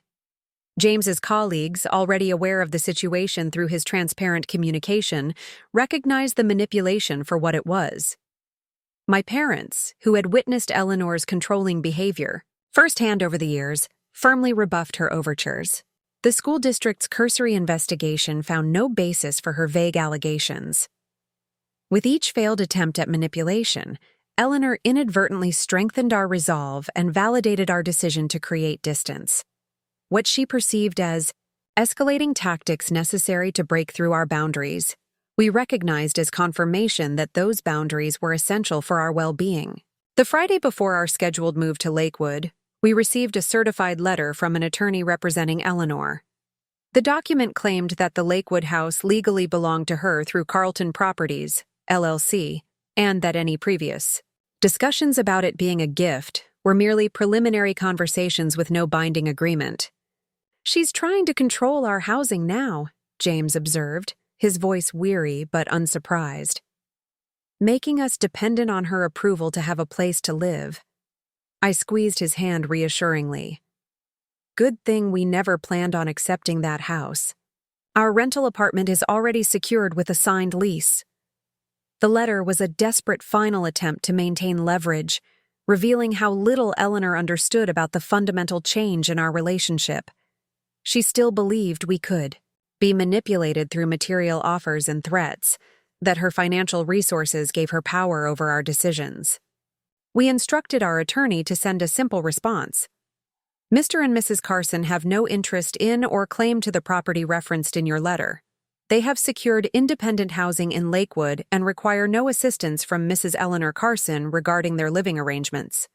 As our moving day approached, James seemed lighter despite the ongoing stress of Eleanor's interference. "For the first time in my adult life," he confided one night as we packed our kitchen, "I'm making choices without calculating their impact on my mother's feelings or anticipating her attempts to influence the outcome. It's terrifying and liberating all at once." I understood exactly what he meant. Even decisions that had seemed to be ours alone had been subtly shaped by awareness of Eleanor's potential reactions. Now we were truly charting our own course, free from the web of manipulation that had constrained us for so long. Moving day arrived with a sense of both anticipation and caution. We'd hired professional movers and arranged for several of James's cousins to help, creating a buffer of witnesses in case Eleanor attempted any last-minute intervention. The morning passed smoothly as our belongings were carefully packed into the moving truck, our small home gradually emptying until only echoes remained. "Ready for this?" James asked, taking my hand as we prepared to lock up for the final time. His eyes held a mixture of excitement and lingering apprehension. "More than ready," I assured him, squeezing his fingers. "This is our fresh start." 3-hour drive to Lakewood unfolded without incident. Eleanor notably absent despite our half-formed expectations of a dramatic appearance. Perhaps she had finally accepted the reality of our boundaries, or more likely, she was regrouping to develop new strategies for inserting herself into our lives from a distance. Our new apartment exceeded expectations. A spacious 2-bedroom unit in a quiet complex within walking distance of both the academy and a picturesque downtown area. Large windows flooded the rooms with natural light, and a small balcony overlooked a community garden. It felt worlds away from the constant tension of our previous home, where every corner potentially harbored one of Eleanor's surveillance devices. As the movers unloaded our belongings, Aunt Helen called with an update that simultaneously relieved and concerned us. "Eleanor's told everyone she's moving to Lakewood, too," she reported, her tone carefully neutral. "She says she's already purchased a condo in the senior community and will be relocating next month." James's jaw tightened visibly. "She's still planning to follow us, even after everything?" "Robert and I tried to talk her out of it," Helen continued. "Patricia, too. But she insists it was always her plan to retire there, completely independent of your move. Says it's just coincidence that you're both ending up in the same town. The poor, transparent fabrication would have been almost laughable if it weren't so alarming."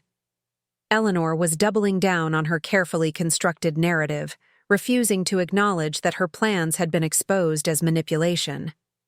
"Has she actually purchased a place?" I asked, hoping the claim was merely another fiction designed to unsettle us.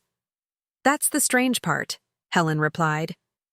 "According to Michael, who checked county records, she did buy a unit at Morningside, Seniors Community 6 months ago, just like she claimed. It seems she really did plan this entire scenario well in advance." This confirmation deepened our unease. Eleanor's level of premeditation went beyond impulsive control tactics into territory. That felt genuinely disturbing. She had mapped out an entire future centered around maintaining proximity to James, regardless of our wishes or best interests. After thanking Helen for the information, we discussed our options. Abandoning our plans for Lakewood felt like surrendering to Eleanor's manipulation, yet proceeding with the knowledge she would soon follow us carried its own psychological burden. "We could look for positions elsewhere," James suggested, though his reluctance was evident. "Start fresh somewhere she hasn't already embedded herself." I considered this carefully. That feels like running, like letting her dictate our choices, even now. "And what's to stop her from following us again, wherever we go?" He nodded, acknowledging the truth in my words. "So we stay and establish clear boundaries from the beginning. Make it explicitly clear that her presence in Lakewood doesn't guarantee access to our lives." Exactly. We create the life we want, on our terms, and she can choose to respect our boundaries or continue to be excluded from that life. This resolution set the tone for our first weeks in Lakewood. We focused on building our new community, exploring local shops and restaurants, joining a neighborhood book club, volunteering at the local animal shelter. James threw himself into preparation for the fall semester, developing innovative curriculum plans and connecting with his new colleagues. I secured a teaching position at a nearby elementary school, starting the same time as James at the academy. Through it all, we maintained our no-contact boundary with Eleanor, even as we received regular updates from family about her elaborate moving preparations. She had apparently begun renovations on her Morningside unit, frequent complaints about contractor delays serving as convenient excuses to postpone her actual relocation while keeping the threat of her arrival constantly hovering on our horizon. 6. Weeks into our new life, the inevitable finally occurred. James received a text message from Eleanor. "Surprise! The contractors finally finished early. I've moved into my new place at Morningside. Looking forward to seeing your new home when you're ready. I completely respect your boundaries, of course, but I'm here whenever you need me. Just 3 miles away." The carefully phrased message represented Eleanor's most sophisticated manipulation yet, acknowledging our boundaries while simultaneously establishing her physical presence and availability, creating pressure through proximity rather than direct demands. The mention of the specific distance between our locations carried an implicit threat. "I know exactly where you are." James showed me the message with a resigned sigh. "And so it begins." "We knew this was coming," I reminded him gently. "Our plan doesn't change. We acknowledge receipt of her message, restate our boundaries, and continue living our lives." He nodded, typing a brief response. "Thank you for respecting our request for space. As previously communicated, we'll contact you when we're ready to reconsider the parameters of our relationship." Eleanor's response was instantaneous. "Of course, darling. No pressure at all. Though I did notice your apartment complex when I drove past yesterday. Looks lovely from the outside. The building with the blue trim, right?" The implication was unmistakable. She had already located our home and conducted surveillance, a fact she wanted us to know.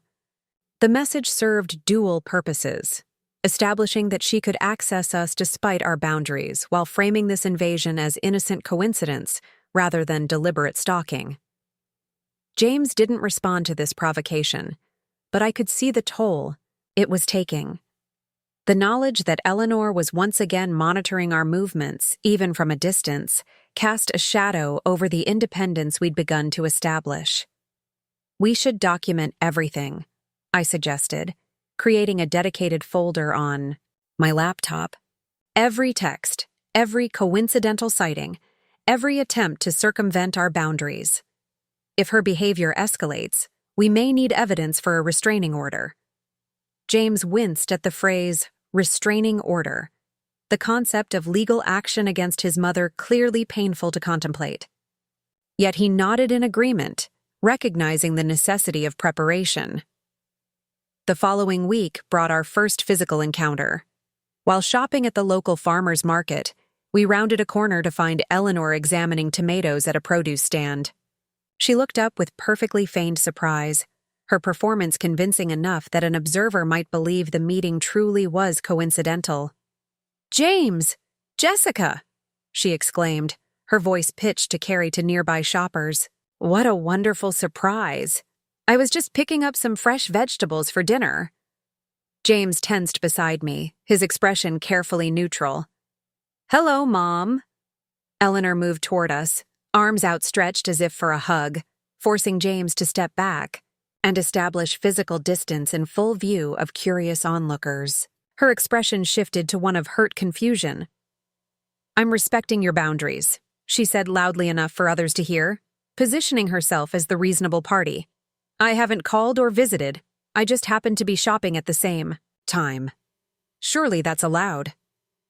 The calculated nature of the encounter was obvious to us, but likely appeared innocent to strangers. Eleanor had chosen a public venue where social conventions would pressure us to be polite, where any attempt to maintain our boundaries would seem harsh or ungrateful to external observers. "Of course," James replied evenly. "Enjoy your shopping. We need to get going." As we moved to leave, Eleanor called after us. "I'm making lasagna tonight. Your favorite. I always make too much for one person. You're welcome to join me. No pressure, of course." Several nearby shoppers smiled at what appeared to be a sweet maternal invitation, unaware of the manipulation underlying the seemingly innocent offer. I felt their eyes on us as we walked away, silently judging our apparent coldness toward the lonely older woman just trying to connect with her son. "She's going to turn this town against us before we've even had a chance to establish ourselves," James muttered as we reached our car. "Everyone will see her as the devoted mother and us as the ungrateful, cold-hearted children." I squeezed his hand reassuringly. "People who matter will understand once they know us, and those who judge without, knowing the full story, aren't worth worrying about." Though I spoke with confidence, I shared his concern. Eleanor was skilled at crafting public narratives that served her purposes, at positioning herself as the victim while casting others as villains. We would need to navigate carefully to prevent her from isolating us within our new community. The farmer's market encounter marked the beginning of Eleanor's new strategy. Rather than directly violating our explicit boundaries by calling or visiting uninvited, she engineered accidental meetings in public spaces throughout Lakewood. We encountered her at the local coffee shop, the library, the park where we jogged, and even the administrative office at James's academy where she claimed to be dropping off homemade cookies for the hard-working staff. Each time, her performance followed the same pattern: feigned surprise at seeing us, effusive greetings directed more at surrounding observers than at us, followed by visible hurt when we maintained polite but distant responses. To strangers witnessing these interactions, Eleanor appeared to be a loving mother being inexplicably rejected by her cold, ungrateful son and his unfriendly wife. "Did you see how that elderly woman lit up when she saw them?" I overheard one barista whisper to another after a particularly uncomfortable encounter at our favorite cafe, and they barely acknowledged her. Some people have no respect for family. The judgment stung, but confronting these misconceptions would only create more public drama, exactly what Eleanor wanted. Instead, we focused on building authentic relationships with people who mattered in our new life. James invited colleagues for dinner. I joined a local teachers' organization, and together we participated in community events where we could establish our own identities separate from Eleanor's carefully crafted narrative. 3 months into our new life in Lakewood, we experienced our first major victory. James was asked to lead the Academy's prestigious humanities department following the unexpected retirement of the previous chair. The appointment represented not just professional recognition but validation of his decision to accept the position, despite Eleanor's sabotage attempt. They specifically mentioned your innovative curriculum approach and community engagement initiatives, Dr. Phillips told him during the formal offer. You've made quite an impression in a short time. That evening, we celebrated with a small gathering at our apartment. Colleagues from both our schools, neighbors we'd befriended, and James's cousins Michael and Sarah who had driven up for the occasion. The warm conversation and genuine connections reinforced how much we'd accomplished in rebuilding our lives. As our guests were leaving, Michael pulled us aside with news about Eleanor. She's been calling family members daily, he reported quietly, always with some new complaint about being excluded from your lives. Uncle Robert finally told her that her own actions had created this situation, and she needed to respect your boundaries if she ever wanted reconciliation. How did she take that? James asked, concern evident in his voice despite everything. Not well, Michael admitted. She hung up on him and hasn't spoken to him since. Now she's focusing on more distant relatives, anyone who might not know the full story. She's particularly targeted the older generation, great aunts and second cousins who remember you as a child and might sympathize with her narrative of maternal devotion. The information wasn't surprising, but confirmed our suspicions that Eleanor's campaign continued behind the scenes. Her inability to control us directly had simply shifted her focus to manipulating the family's perception of the situation. There's something else, Michael added hesitantly. Patricia mentioned that Mom has been seeing someone, a retired psychologist who lives in her building at Morningside. Apparently, she's been telling him a carefully edited version of your estrangement, positioning herself as the victim of your controlling wife. James tensed beside me. She's dating a psychologist while refusing to see one professionally? That can't be coincidence. Patricia thinks she's trying to get professional validation for her perspective without actually doing the work of therapy, Michael confirmed. From what she's gathered, Mom has crafted a narrative where Jessica isolated you from your family and turned you against her through manipulation. The projection was so blatant it would have been comical if it weren't so potentially damaging. Eleanor was attributing her own manipulative behaviors to me, seeking a professional adjacent figure to legitimize her distorted version of reality. Should we be concerned? I asked, uncertainty creeping into my voice for the first time in weeks. Could this relationship give her some kind of psychological leverage? Michael shook his head reassuringly. From what Patricia's observed, Dr. Bennett seems like a decent guy who's getting a very one-sided story. If anything, his influence might eventually help her gain perspective, even if that's not her intention in pursuing the relationship. After Michael and Sarah left, James and I discussed this new development. The possibility that Eleanor might be inadvertently exposing herself to healthy relationship dynamics through her connection with Dr. Bennett offered a glimmer of hope amid our ongoing vigilance. Maybe he'll help her see the reality of her behavior, even if that's not why she chose him, James suggested, cautious optimism in his voice. That would be the best possible outcome, I agreed. Professional help from someone she can't simply dismiss as being on our side. The following week brought another encounter with Eleanor, this time at a school fundraiser where James was presenting the humanities department's new community outreach initiative. We spotted her in the audience, seated near the back beside an distinguished-looking older man we assumed was Dr. Bennett.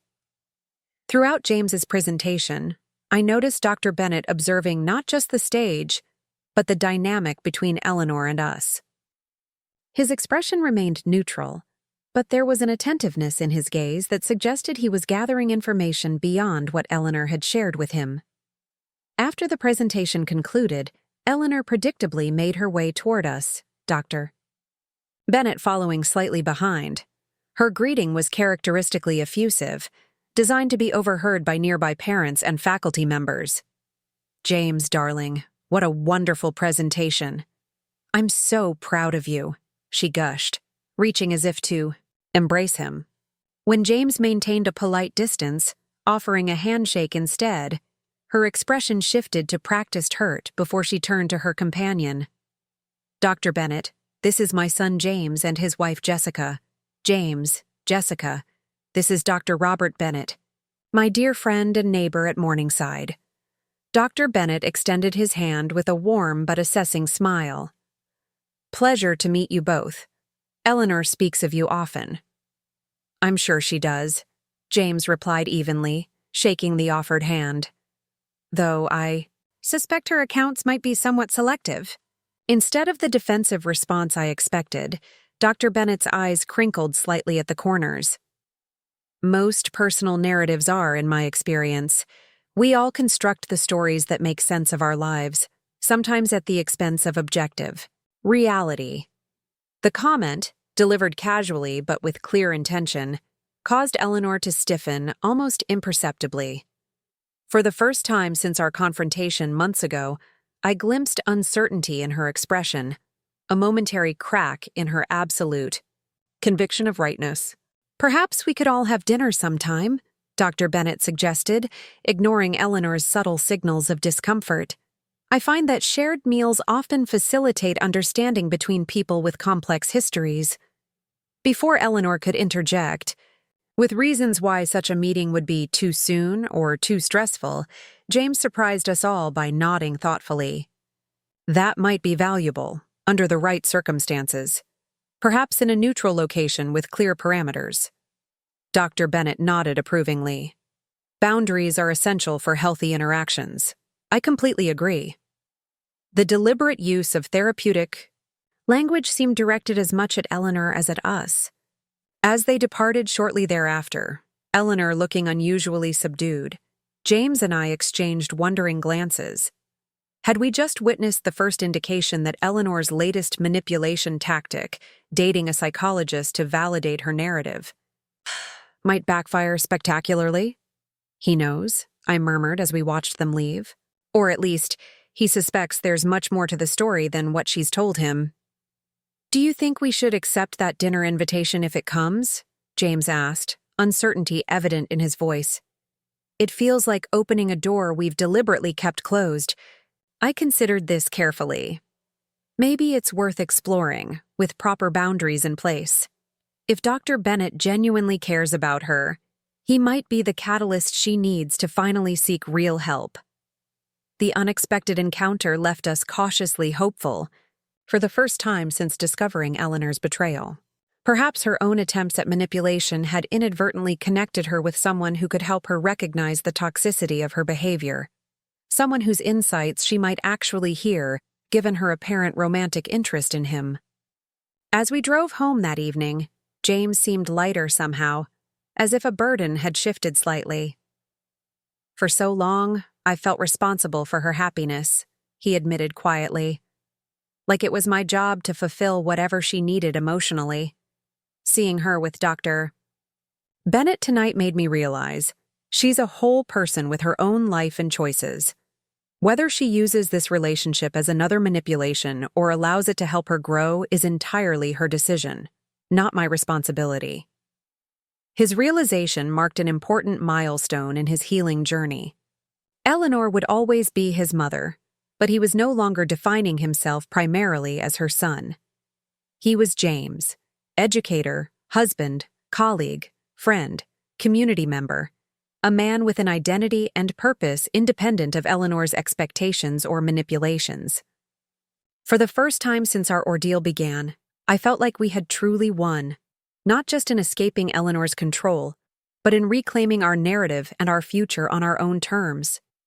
Whatever happened next with Eleanor, whether she eventually found her way to genuine insight or remained entrenched in her distorted perspective, we would continue building our life together, stronger for having weathered her attempts to tear us apart. 6 months later, we received an envelope in the mail with Eleanor's handwriting. Inside was a formal invitation to attend a small gathering at Dr. Bennett's lakeside cottage. What caught our attention was the handwritten note at the bottom. "I'm beginning to understand. Eleanor, James and I debated whether to attend." The skeptical part of me wondered if this was another elaborate manipulation, but something in the simplicity of those 4 words felt different from Eleanor's usual calculated performances.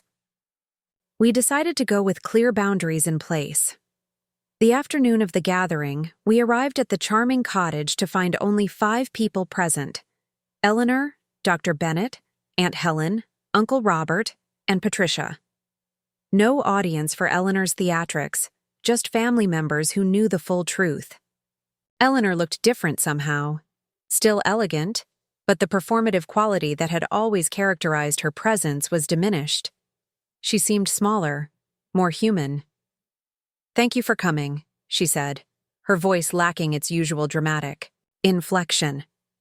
"I've been working with a therapist for the past 3 months." She glanced at Dr. Bennett, who nodded encouragingly. "Not Robert. He helped me find someone appropriate. It's been difficult." The admission hung in the air, unprecedented in its vulnerability. James tensed beside me, cautious hope warring with hard-earned skepticism.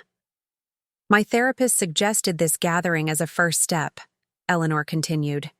"Not to erase what happened, or pretend it didn't matter, but to acknowledge it directly, with witnesses who know the truth."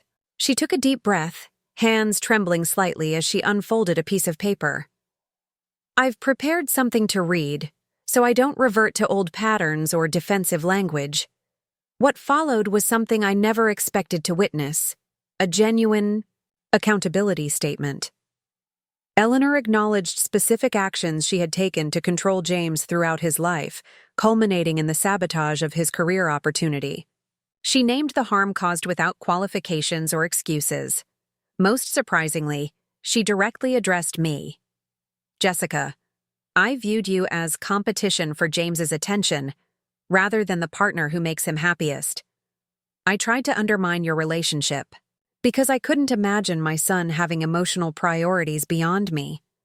The recording device, the tracking software, the false allegations, these were inexcusable violations. There is no justification for any of it." James's hand found mine, squeezing tightly as Eleanor continued. "I understand now that my behavior wasn't love, but possession disguised as devotion. Real love respects autonomy and celebrates growth. I failed to demonstrate real love to either of you." She carefully folded the paper, meeting our eyes directly. "I don't expect forgiveness or a return to how things were. My therapist has helped me understand that rebuilding trust, if possible at all, requires sustained change over time, not just words or promises.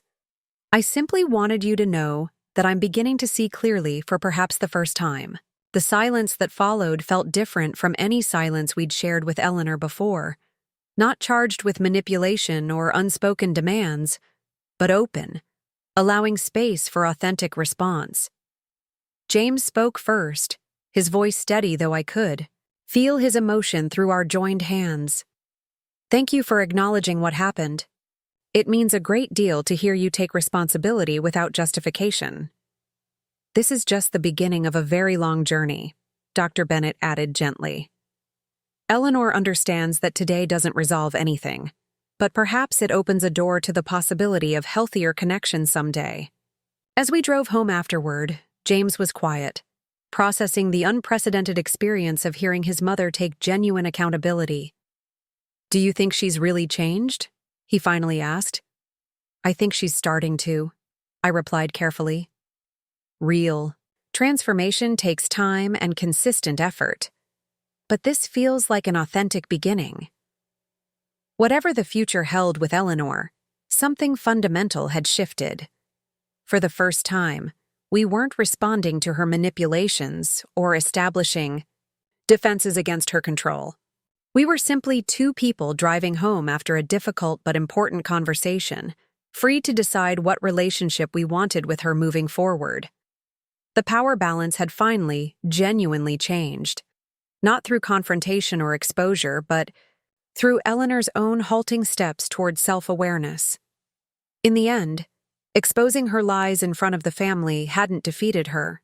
It had created the crisis that eventually led her toward growth she might never have otherwise achieved, as I We pulled into our driveway. James smiled, a real smile that reached his eyes. "We're going to be okay, aren't we? Regardless of what happens with Mom." "We already are," I assured him, knowing it was absolutely true. 2 years have passed since that day at Dr. Bennett's cottage. Our lives have settled into a rhythm that once seemed impossible, peaceful, productive, and primarily our own. James thrived as department chair, eventually developing an award-winning humanities curriculum that's being adopted by schools across the state. I found unexpected fulfillment leading the elementary school's literacy program, helping struggling young readers discover the joy of books. Together, we bought our first home, a charming craftsman with a garden where I grow vegetables and a study where James writes on weekends. Our relationship with Eleanor evolved slowly, with careful steps, forward and occasional setbacks. True to her word that day, she continued therapy, gradually untangling the roots of her controlling behavior.